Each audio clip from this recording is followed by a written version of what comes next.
Google Forms'dan təşkil elədiyimiz tarix sınaqlarında belə deyim, sorğu sistemi aktivdir. Yəni tutaq ki, siz qrupa üzvsüz və link sizə göndərilibdir. O linki deyirsiniz ki, qoy mən işləyirəm, qoy həmkarıma da atım, tutaq ki, ya da hazırlıq müəllimiyəm, abituriyentimə də atım işləsin. Bu keçmir. Başqa sınaq qruplarında misal üçün müəllimlər birləşirlər, 3 müəllim, 4 müəllim bir şeyə 15-20 manatdırsa, 4-5 nəfər birləşir, birinə abunə olur da tutaq ki.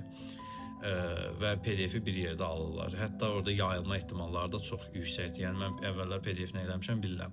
Yayılma ehtimalı hər zaman çox yüksək olur. Bu tür hallar keçmir bizdə. Çünki linkdə sorğu sistemi var. Siz linki kiməsə açsaz belə, hətta açıq şəkildə qrupda paylaşsaz belə, hansısa bir böyük qrupda linkə gələn istəklər əgər Gmail-i mən tanımıramsa qəbul olunmur.